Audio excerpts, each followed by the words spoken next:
Hey everyone, it's Ben Hardy here, and in today's I'm going to be reviewing the Mini Cooper two-door convertible. Before we get into this video, I want to give a huge shout out and thank you to the Mini of Murray for giving me some time with this two-door. I'll include a link to their website in the description down below. I'll also include a link to my car buying guide. Let's get into it.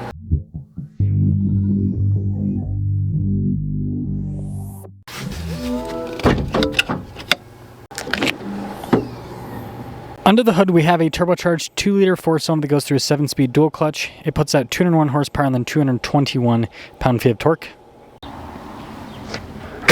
Before I move forward with this review, I do want to mention if you want to see more videos just like this, then I recommend you subscribe because I post content every single day. Now, you guys probably noticed while I had the hood open, the lights stay in place. You got this kind of clamshell hood. It's one of the cool, distinctive parts of a Mini. And then I love the kind of silver coloration there on the badge. Got the S logo down below, and this blue paint, especially in the sun, really pops out. And I mean, the Mini already looks unique, but this adds a whole nother layer to that. Our tire wheel setup is 215 by 45 by 17. You can see with the wheels, they are metallic gray, and then you've got these chunky fender flares. You can see the rest of the bodywork there as well. And this is kind of cool with the mirror cap being, well, it's kind of like a grayish white, I would say, but breaks things up a little bit. And this is where you can see it's two-door and it's a convertible, so you can have some drop-top fun. This leads us to the key fob, where we've got the Mini logo there on the back, and then also on the front, remote start built into the lock function. We have our unlock and then just the popper for the trunk. And this is one of the most unique trunk situations I've ever seen. So it actually opens up down, so it's a tailgate, which you can see it says a max of 176 pounds. But yeah, I mean, not a crazy amount of space back there, but it is usable, and you can throw down the seats with those tabs too if you want even more space. But yeah, this is interesting. Never thought I'd see a tailgate on something like this. So it's, I guess this is technically a truck now, right? Got the Cooper badge there in the back, and you can see the new taillight design. Still has, when you have the lights on, I don't know if it's going to show up very well because the sun's pretty bright right now, but it still makes the little British flag design in the light itself, which is kind of a fun part of it. And it's the rest of the rear. Popping inside, we've got nice cloth trim here up top, soft touch down below. Normal controls for stuff like your windows, your mirrors power fold in, you've got blind spot monitoring with the mirrors. And then here the front seat's kind of fancy looking with the trim. Memory seat function there, you can see power adjustments too. And then you got a cool finish on the pedals and just a cool design in general. Nice trim here on the dash. And before we pop in, just pull that little loop right there, and that'll put the seat forward. See, back seats here. They have really nice trim. Of course, you're not going to have a ton of room there in the back seat area. It is a two-door Mini, but it's somewhat usable. Probably mostly for storage though. And boom. So with the steering wheel itself, of course, Mini logo front and center. I like this little touch on the Minis for one of the spokes. I think it's cool to have a little strap. Practical controls like your voice command, phone controls, all of that. You got your cruise control there on the other side, and you've got nice soft touch trim all around the steering wheel itself. Now we do have this heads-up display up top, which is definitely a nice feature. So if you want to be able to look forward to see the speed, well, it's right there. But then you also have your actual speedometer here in the center, so they give you both. 360 camera system in reverse, good resolution with the system itself. And then as for the center screen here, like I said, it functions as your speedometer, but it is also the infotainment system, so it controls everything for the car, like the climate, for example, and everything is stylized, which I think makes this really exciting. And I love just changing like the temperature, for example. And this does have heated seats and heated steering wheel.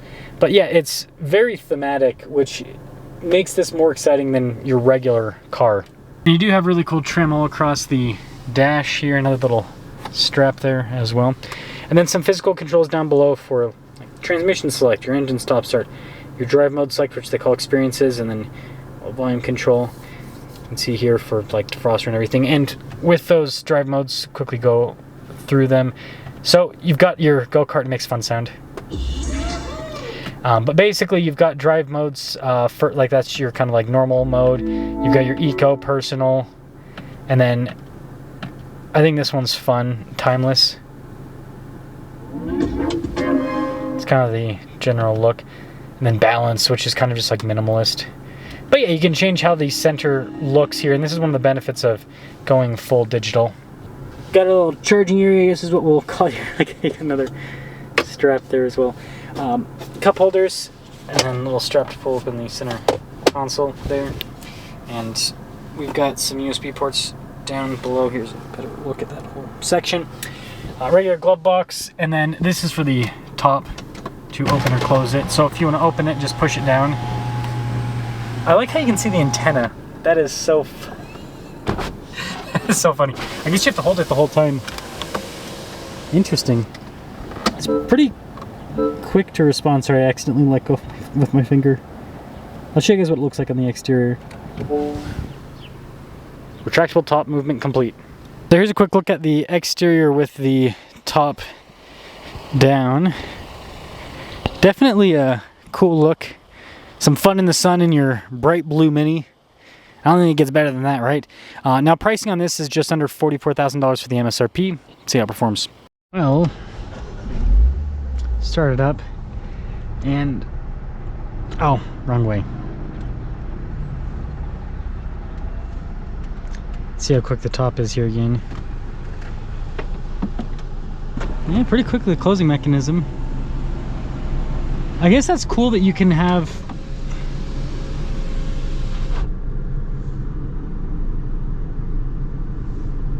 I think it's complete. I think it's cool you can have this kind of just pushed back.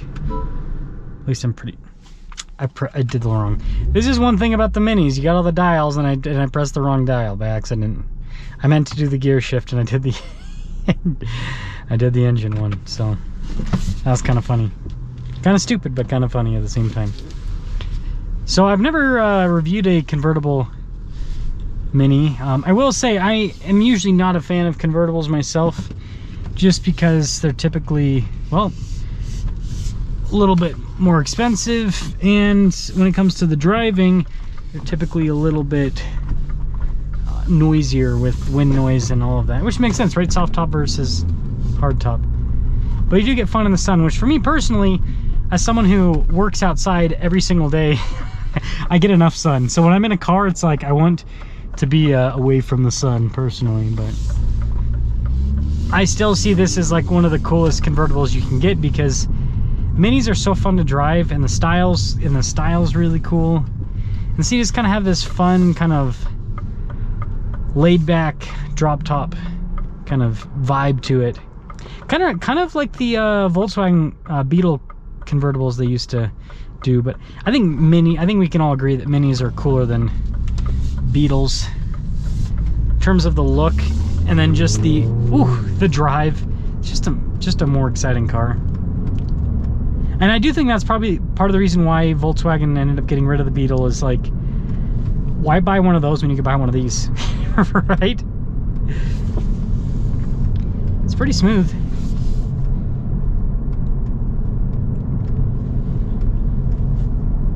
So yeah, I mean, you get, it's not bad at all, but you do get a little bit more noise compared to the hardtop, but it's actually not bad. It's a lot more insulated than I expected it to be.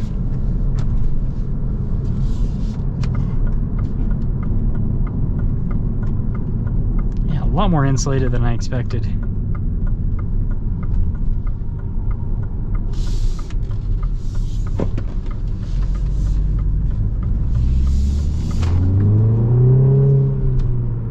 Add some torque. That is some torque. So one thing that's nice about these Minis having a BMW powertrain is BMW makes really, really powerful engines that, I mean, there's a reason why so many manufacturers borrow from BMW, because just the performance and efficiency you get out of them is really impressive.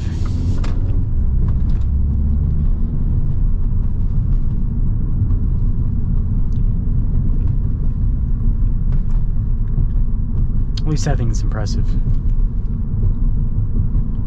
Yeah, this is a nice experience.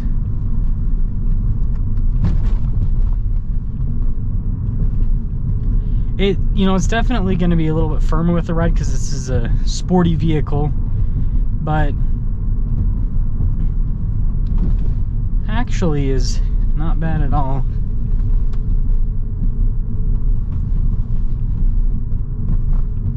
the control and everything that you feel is actually really good. It feels like it's pretty hunkered down. When you go over bumps and everything, it's not going all over the place, which is really nice. And that's what you want with a car like this. You want it to be stable. And that's what this feels like. This feels very stable.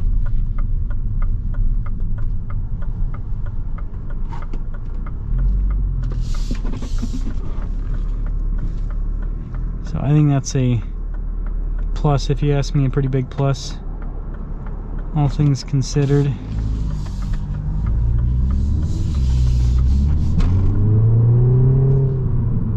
Man, the torque this thing has is great. So yeah, I mean, this has all the fun mini stuff. It just is a drop top, so you can enjoy the sun a little bit more. I'm still team hardtop, but I can appreciate this, and I think a lot of people will too, being able to have the mini experience. And then, I mean, this would be a great beach car. It's a great summer car in general. So let me guys think about the minis, and let me know what you think about the convertible. And this blue paint, I really like it, but let me know your thoughts.